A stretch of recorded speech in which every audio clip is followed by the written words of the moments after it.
Great to have you in on a Monday. Chris Broussard stopping by. Kendrick Perkins, Jeff Schwartz in studio. Where Colin was right, where Colin was wrong. 40 minutes from now, Joy Taylor is joining me. It is great to have you in. So I sat and watched every second yesterday. The Raptors, Milwaukee. It's my job. It's what we do. And my big conclusion, and I felt this by about the middle of the second quarter on, these teams aren't beating Golden State. Come on, stop. Love you, Drake. Love you, the people of Canada. Love Tim Hortons. It's Kawhi Leonard and four guys terrified to shoot in a big spot. This isn't even the NBA Finals. This is just the conference finals. You're at home. If you don't have confidence there, I mean, Fred VanVleet, the missed free throws, they are terrified. I mean, at some point, Kawhi Leonard, who is even more amazing than the word amazing, just took the game over, and it's remarkable a guy can dominate in small doses against other great players like that. Toronto's, they're not ready to win the NBA Finals. Come on now. And I'm watching this yesterday, and I'm thinking, what do we know about Milwaukee? The East is weaker than the West. The Celtics couldn't get their act together all year long, and Toronto's a one-man team. What do we know about Milwaukee? Well, during the regular season, Denver was great during the regular season. They couldn't be beat at home during the regular season. Then Denver couldn't get out of the second round and lost 3 games at home in the Mile High City. These teams are not beating the Warriors. Warriors are going to have rest. They're more experienced. I was thinking about this. If the Warriors win tonight, and they're all beat up, not just KD and Boogie. I mean, Andre Iguodala, he played 18 minutes less than he did on average his playoffs, so he's hurt. They get 9 days off if they win in Portland tonight.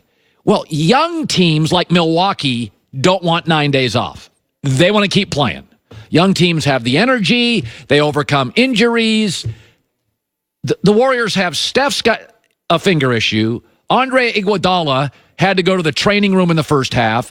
KD isn't even practicing yet. Boogie is, but isn't ready to play. In 9 days, you're going to get a healthy Steph, a healthy Iggy, a healthy Boogie, and we'll see on KD. I imagine he'll play. They're getting a huge sabbatical here that plays clearly in favor of the better team, the more rested team, the more experienced team, and then will be an equally healthy team. It's nothing against Toronto. It's nothing against Milwaukee, but you cannot watch Toronto and tell me they're anything more than a one-man team. You can't tell me they're more than that. You can't. What do we know about Milwaukee? Well, during the regular season, young teams that don't have a title play their butt off in the regular season. I think Milwaukee's better than Toronto. I think they'll win the next 2 games and win the series. They beat the Celtics. Celtics couldn't get their act together all year. Oh, they're dominating Toronto. And I've seen enough of Toronto. This act is going to be so bad if they get to the finals, and I think they'd need an injury on the Bucks to get there. But that's my takeaway. I think this Warrior team without Boogie and KD, with a beat-up Iggy, with Steph having a slightly dislocated finger, I think that version would beat Milwaukee and sweep Toronto. Joy with the news. No. Turn on the news. This is the Herd Line News. Well, it's the Rob Pelinka and Kurt Rambis show in LA for this foreseeable future after finally landing a head coach in Frank Vogel and Jason Kidd as an assistant and landing the number 4 pick in the draft. Jeannie Buss apparently doesn't see any reason to mess with the Lakers front office. According to Ramona Shelburne, the Lakers have decided they will not hire a president of basketball operations to replace Magic Johnson. GM Rob Pelinka will continue in his role. Reporting directly to ownership, he had previously reported to Johnson. Jeannie Buss considered several options after Johnson's departure. However, she has since decided to continue with Pelinka as her top basketball decision maker. Kurt Rambis will remain as a special advisor. Does this sound good to you, Joy? No, it does not, actually. I don't think that the Lakers are the organization to reinvent how the front offices are constructed in professional basketball. You don't trust them? No, I don't. No, to be honest with you, no, I do not. I think that in general, we're going to talk a lot today about why they should not be trusted. I think this is the problem. It's not about Rob Pelinka not knowing how to evaluate players or run a basketball operation, or Kurt Rambis. It's what we discussed many times. Whenever you have an organization that has a bunch of leaks, whenever you have a political office that has a bunch of leaks, When you have any kind of business that has a bunch of stories going out there that are contradicting each other, there's no direction and there's complete dysfunction. That doesn't happen at well-run places. No, because what that means is nobody understands their role. No one understands who's in charge.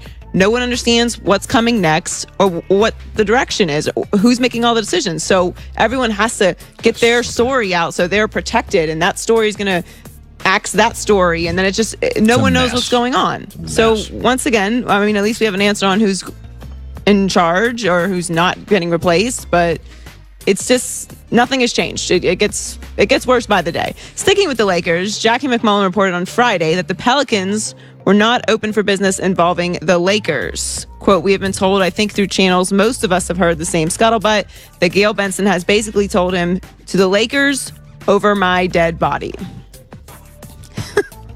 So she spoke with WDSU, Benson did, in New Orleans, and she apparently laughed at the report, calling it totally absurd. Speaking of organizations having leaks, you really don't want to eliminate trade partners before you get to the part of the year where you're going to start making those moves. Yeah, the over my dead body is strong, but I don't know, Gail, but I would say this. The Lakers would have to, is it fair to say this? They'd have to win the trade. If it's even, she'll send the player to the Eastern Conference. If it's even, and everybody comes in and David Griffin's like, it's kind of even, he's going to New York. The Lakers are going to have to win this outright where David Griffin goes, okay, you gave me Kyle Kuzma and Ingram and the pick and 2 draft picks. I feel the Lakers have to win. Yeah, they have to give up everything to get Anthony Davis. Because if it's even, he's not going to be a Laker. I don't think that they're going to trade him to the Lakers. I do not believe that at all. But I do believe that this is, again, similar to the Lakers. Did the Pelicans learn anything? There should be no discussion about where Anthony Davis is going at this point whatsoever. I thought we learned this, Pelicans and Lakers. There's no discussion about what we're doing yet. We don't know what we're doing. There's other trade partners out there. You want to have the most leverage. You don't want to eliminate people just because of how emotions went down during the trade deadline. And finally, rumor has it that the Jets would like to hire Peyton Manning to run the team's football operations. With no front office experience, he would not be a traditional hire, but that seems to fit Christopher Johnson's MO this hiring cycle. This is what Johnson said the Jets are looking for. It's more than a talent evaluation guy. I want a great strategic thinker, a great manager, a communicator, someone who can collaborate well with the building, and I'm convinced we're going to find that person. A lot of reports that are coming out about the situation with the Jets are not very favorable. Matt Miller, Bleacher Report, provided some context on the Jets situation, saying Gase is now the interim GM of the Jets, which is one high-level evaluator with another team said, it is the biggest mistake anyone in the NFL has made in years. Gase is crazy. He's the most paranoid person in the world. This will be like Todd Haley on crack. Oh, Lord. That seems like a little bit of an exaggeration. Oh, God. And then also there was a report from Pro Football Talk that the GM that was fired, Mike McCognan, did not have a lot of conversations with Adam Gase about their draft picks.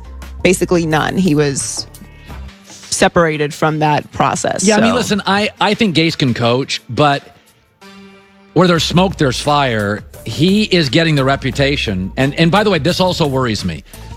Why are people so willing to bag on Gase privately? That means he's made enemies in the business. Like if you decided tomorrow, I'm stepping down from this business, I don't think it'd be a lot of people taking shots at you. When people are taking shots at you enough